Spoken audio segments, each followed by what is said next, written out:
행복한 아침 함께하고 계신 지금 시각 8시 29분을 넘어섰습니다. 이번에는 건강 리모델링 하겠습니다. 장민욱 신경과 전문의, 민혜영 가정의학과 전문의 함께합니다. 어서 오세요. 안녕하세요. 네, 반갑습니다. 자, 오늘 함께 이야기 나눌 건강 주제는요. 냄새 특집 1탄 여름철 부위별 냄새를 잡아라. 이렇게 정해봤습니다. 여름에 땀 나고 막 습하고 덥고 이러니까 여기저기 냄새가 좀 나죠. 그쵸? 네. 근데 요즘 같은 때는 샤워를 해도 네. 금방 땀이 나고 또 금방 샤워했는데도 또 땀 냄새까지 날 때는 정말 난감해요. 그렇죠. 사실 여름철에는 정말 많은 분들이 이 냄새 때문에 많이 신경을 쓰고 계시거든요. 근데 이 냄새는 몸에서 나는 부위에 따라 그 원인도 다르고요. 더 무서운 건 단순히 냄새에서 그치는 게 아니라 내 몸에서 보내는 이상 신호일 수도 있다라는 거죠. 그래서 오늘은 여름철에 냄새가 심해지는 원인과 또 각기 줄일 수 있는 올바른 방법까지 낱낱이 알려드릴게요. 네, 특히 여름에는 정말 몸 여기저기서 땀이 줄줄줄줄 흐릅니다. 특히 우리 최근에 더웠을 때 다 기억하시잖아요. 네. 정말 괴롭고 힘든데 신경 써야 할 부위들 어디가 있는지 한번 또 살펴보겠습니다. 자, 여름철 퀴퀴한 냄새 첫 번째 의심해야 할 부위 어딘지 보여주세요. 자, 바로 두피입니다. 사실 여름에는요, 이 두피 냄새 아시죠? 많이 올라오거든요. 그럼요. 사실 예쁘게 말해서 두피 냄새지 우리가 정수리 냄새라고 하잖아요. 분명히 아침에 머리를 감았는데 요즘같이 더울 때는 몇 시간 안 지났는데 여기서 또 냄새가 올라오는 것 같기도 하고 이게 뭔가 대체 우리가 머리를 이렇게 자주 감는데도 왜 냄새가 나는지 모르겠어요. 그게 두피의 발달에 있는 피지샘 때문에 그래요. 사실 우리 몸 전체 중에서 두피는 유독 기름진 부위거든요. 피지샘이 많이 발달을 해 있다 보니까 기름도 많이 올라오죠. 근데 더울 때는 땀까지 많이 나잖아요. 피지와 땀이 엉키면서 노폐물 같은 것들도 같이 엉키게 되고요. 이것 때문에 세균이나 진균 같은 것들이 더 자라나기가 쉽습니다. 그래서 거기서부터 이 산화하면서 나는 특유의 약간 쿰쿰한 냄새가 나게 되는 거죠. 근데 여름철에 단순히 머리에서 뭐 냄새 나고 이런 것뿐이 아니고 막 간지럽잖아요. 맞아요. 그리고 또 염증까지 나고 막 이래요. 맞습니다. 냄새뿐만 아니라 피부가 많이 가렵고 또 붉어지기 시작하면서 비듬이나 기름진 각질이 올라오기 시작한다. 이럴 때는 지루성 두피염을 의심해 볼 수 있겠습니다. 자, 긁어서 거기다 상처가 나게 되면요. 진물이 날 수도 있고요. 거기에 피지하고 땀까지 엉겨 붙으면 세균 증식이 쉬어서 두피 냄새 더 심해질 수가 있는 거죠. 특히 이 지루성 두피염에 관여하는 이 말라세지아균은 두피에 있는 이 피지 성분을 굉장히 좋아하기 때문에 여름에 가려움증이라든지 아니면 염증이 심해질 수가 있겠습니다. 네, 들어보니까 여름철에는 두피 관리도 좀 신경을 써야 할 것 같은데요. 피해야 할 행동 이런 게 있을까요? 제가 퀴즈로 준비해봤습니다. 자, 다음 중에서 절대 하지 말아야 될 행동, 두피 관리를 제대로 잘 못하시는 분 누가 있는지 한번 맞춰보세요. 네.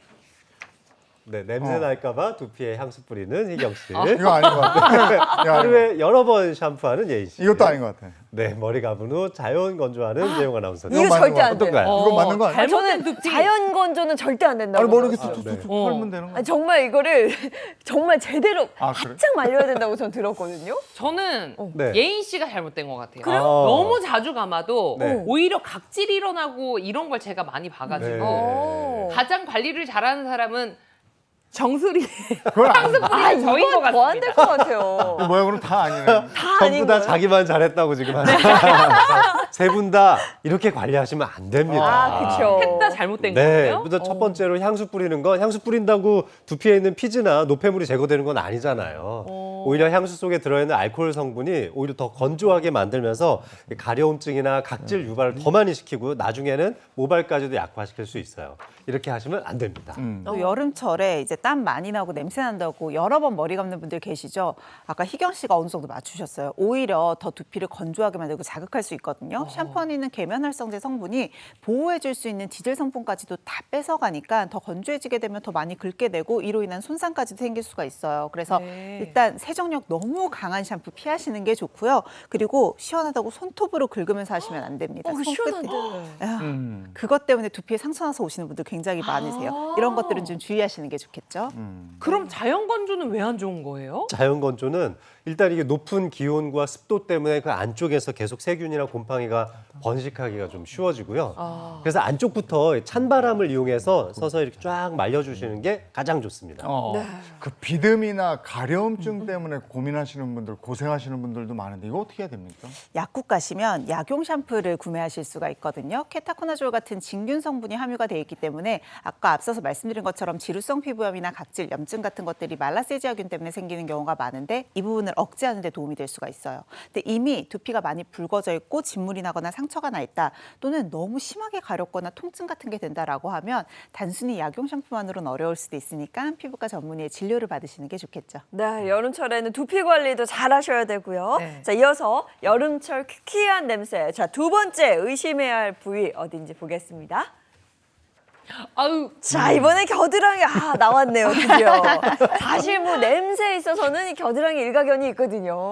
이게 정말 여름에 가장 신경 쓰이는 부위 중에 하나가 겨드랑이잖아요. 퀴퀴한 냄새가 어디서 난다. 그러면은 혹시 이거 내 냄새인가 하고 이거 나만 해봤어? 나만 해봤어? 아니야. 이거 정말 이거 나다 싶으면 팔도 못 대고 정말 난처해요 이거. 맞아요. 이거 흔히 우리가 암내 이렇게 얘기를 하는데 이거 왜 나는 거예요? 자, 우리 몸에 있는 땀샘 두 가지가 있습니다. 에크린샘 그리고 아포크라인샘 이렇게 두 가지로 나눠지는데 에크린샘 같은 경우는 95%가 수분으로 돼 있어서 좀 맑아요. 그리고 냄새도 별로 안 납니다. 문제는 바로 이제 아포크라인샘에서 발생하는 이런 지루성에 해당되는 땀인데요. 이게 단백질이나 지방이 많이 들어있는데 이게 피부 표면에 있는 세균하고 만나면 부패하면서 특유의 냄새가 나는 겁니다. 그러면 어떤 사람들이 그 액취증을 좀 조심해야 돼요? 이것도 궁금한데요. 자, 일단은 네. 뭐 귀지를 좀 보시면 쉬운데요. 귀지가 축축한 사람, 또 겨드랑이에 털 많으신 분들도 생각되고 흰색 옷 누렇게 쉽게 변색되시는 분들 있죠. 네. 이런 분들이 좀 주의가 필요한데 먼저 귀지에 대해 좀 말씀드리자면 귀지가 좀 축축하신 분들 이 유전자의 변이를 미리 알아볼 수가 있습니다. ABCC11이라고 부르는 특이한 유전자가 있는데 한국인들은 95% 이상이 이게 냄새가 잘 안 나는 유전자를 갖고 있어요. 그래서 귀지도 좀 마르게 나오기도 하고요. 또 냄새도 좀 적게 나거든요. 그런데 일부 환자분, 일부 이제 일반인들께서 한 5% 정도 귀지가 물귀지가 나오시는 분들이 있을 거예요. 그렇구나. 이런 분들은 ABCC11 유전자의 이 특이한 상황을 갖고 있는 거고, 요게 심각한 이제 그 아포크라인 샘에서 나오는 액취증에 해당되는 냄새를 유발할 수가 있는 거죠. 이게 결국은 박테리아랑 만나면서 부패하고 냄새를 일으키는 원인이 되는 겁니다. 근데 이런 분들은 그때그때 닦아내면 어떨까? 어디 식당 같은 데 가면 물수건으로 막 세수하다시피 하고 여기도 막 닦고. 맞아. 그렇죠. 너무 자연스러우신데요. 냉면집 가면 그런 분들 되게 많잖아요. 이렇게 물수건 주면은 이렇게 막 얘기하면서 그렇죠. 어우 야 요즘 물 먹 뭐 물이야 아니면 하면서 하면서 그래지기도 해요. 예. 맞아요. 근데 그렇게 하면 아무래도 이 닦아내니까 일시적으로는 이제 좀 냄새가 완화되기는 합니다. 그렇지만 딱 누가 보기에도 그죠. 위생상으로 굉장히 좋지가 않고요. 또 불쾌감을 줄 수도 있으니까 굉장히 피하셔야 되는 거고. 그래서 내가 좀 땀이 많이 난다. 이런 분들은 이런 식당 물수건 이런 거 사용하지 마시고요. 개인용 뭐 휴지라든지 아니면은 물티슈 예, 이런 거 갖고선 가지시는 게 여러 사람들을 위해서 좋은 방법이 되겠습니다. 네. 네. 그러면 궁금한 게 액취증도 평소에 이런 생활 습관으로 좀 고칠 수 있을까요? 네, 일단은 제모를 좀 하시는 것도 큰 도움이 되죠. 그래요? 그렇구나. 그러면 그 털에 붙어가지고 거기에 있는 세균에서 의해서 부패하는 걸 막을 수가 있고, 그 다음에 너무 심하신 분들은 이 땀샘 흡입술이라는 아포크라인 샘을 없애버리는 수술적 기법이 있으니까 그런 것들도 가서 상의해 보시면 될 것 같습니다. 네, 그럼 여름철 퀴퀴한 냄새 마지막으로 의심해야 할 부위 어딘지 보겠습니다. 자, 발입니다. 역시 뭐 고약하기로는 우리가 발냄새 빼놓을 수 없죠. 정말 꼬릿함의 원천이죠. 신발 벗기가 굉장히 두려워지는 분들 많거든요. 이것도 설명해 주세요. 자, 우리가 이제 발냄새가 진짜 많이 나긴 하는데 실제로 여름철에 발냄새 많이 나죠. 자, 우리 물 여기 제가 지금 한 300cc 정도 떠났는데 하루에 우리 몸에서 나오는 땀의 양이 보통 600에서 900ml 정도 됩니다. 우리 몸에 있는 25만 개의 땀샘 중에서 굉장히 많은 숫자가 발바닥에 모여 있거든요. 자, 네. 600에서 900cc 정도 땀 나는데 그 중에 3분의 1이 발에서 나는 거예요. 그래서 발에서 냄새가 하루에 나나? 이만큼 땀이 이만큼을요? 나는 겁니다. 어머나 세상에. 엄청나죠? 네. 아, 근데 제가 또 알기로는 이 발냄새를 막 계속 맡으면 이게 또 우리 몸에 뭐 건강에도 안 좋을 수 있다 이런 얘기도 들었거든요. 이거 진짜 해로운 향이거든요. 놀라운 사실이 하나 있는데 이 중국의 한 남성 중에 퇴근하면 항상 양말에 이렇게 냄새가 나는지 발냄새랑 이렇게 같이 맡아봤던 습관이 있던 네. 남자가 있었다고 해요.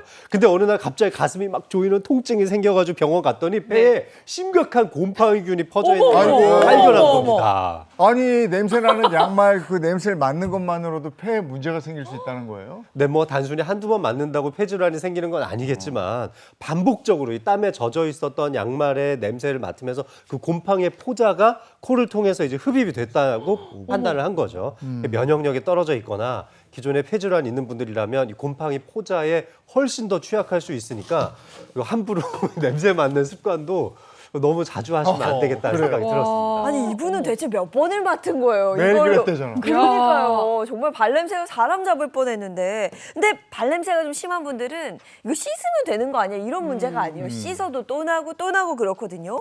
이거 줄일 수 있는 방법 좀 알려주세요. 있어야 되죠. 발냄새 완화를 좀 도와줄 수 있는 재료 준비했거든요. 바로 짠, 녹차 티백입니다. 녹차구나, 녹차 티백. 주위에서 쉽게 구할 수 있잖아요. 네네. 그냥 우리가 따뜻한 물에 녹차티백 이렇게 한 3-4개 정도를 잘 우려내 주세요. 그다음에 이 뜨거운 물에 바로 발 담그시면 안 되고 좀 식힌 다음에 미지근해진 상태에서 한 5분 정도 발을 가볍게 문질러 주시면서 이렇게 씻어 주시면 악취를 제거하는 데 상당히 도움이 많이 되거든요. 다만 이렇게 조격을 한 후에는 발가락 사이사이까지 물기를 싹 없애는 게 중요합니다. 그럼 이게 활용도가 높은데 근데 평소에 발 씻을 땐 그럼 어떻게 해야 돼요? 예, 자 우리가 항상 손 씻기 이런 거 굉장히 많이 강조를 하는데 발 씻기는 뭐 그닥 그렇게 강조하지 않잖아요. 근데 사실 발 씻기만 잘 하더라도 방금 말씀드린 것 같은 이런 무서운 발 냄새를 줄이는데 크게 이 도움이 될 수가 있습니다. 5단계로 볼 수가 있는데요. 자, 먼저 첫 번째 단계부터 말씀을 드리겠습니다. 먼저 미온수에 발을 5분간 불리고요. 그다음에 발가락 사이사이를 손가락 우리 이렇게 깍지 찌듯이 이렇게 문질러서 닦아줍니다. 자, 그리고 세 번째로는요.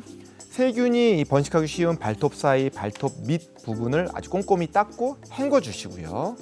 자, 그다음에 네 번째로는 수건과 드라이기로 물기를 완벽히 제거해 주십시오.